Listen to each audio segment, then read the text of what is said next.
Chez Ocast, on a deux métiers. Le premier, c'est de faire des plateformes de streaming en marque blanche.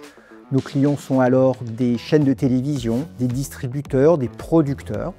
Notre deuxième métier, c'est de faire des chaînes de télévision linéaires, gratuites, avec une solution intégralement dans le cloud.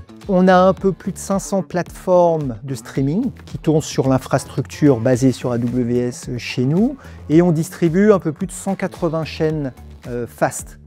L'ensemble, ça représente des millions évidemment de téléspectateurs sur un peu plus de 92 pays.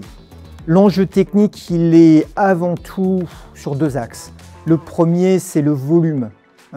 Les plateformes ou les chaînes de télévision qu'on distribue, évidemment, comme ce sont derrière des grandes marques et des grands producteurs, attirent énormément de téléspectateurs. Donc on a le problème classique de scalabilité en termes de volume de gens qui vont regarder au même moment. Le deuxième enjeu, c'est d'être disponible quasiment partout dans le monde. C'est pour ça que dès le début, on est parti sur une solution cloud, de façon à avoir le bénéfice qu'apporte AWS d'être disponible partout techniquement. S'il y a une chose qu'on ne pourrait pas faire aujourd'hui sans AWS, c'est la capacité de servir dans les meilleures conditions de la vidéo dans plus de 92 pays.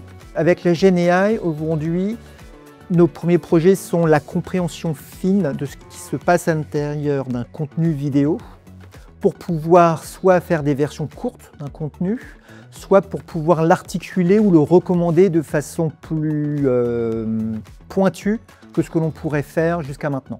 On a des use cases aujourd'hui comme typiquement où peut-on mettre une coupure publicitaire dans un contenu qui nous a fait gagner énormément de temps. Et donc une efficacité immédiate parce que plus je sais rapidement où je peux mettre une coupure publicitaire, plus je peux la monétiser tout de suite. Donc là, on a un gain dans nos revenus. On n'a pas non plus des mois de recul pour pouvoir faire une analyse complète, mais on voit déjà en fait l'impact. On a beaucoup de projets avec l'IA, mais je pense que comme tout le monde, on est nous-mêmes en apprentissage.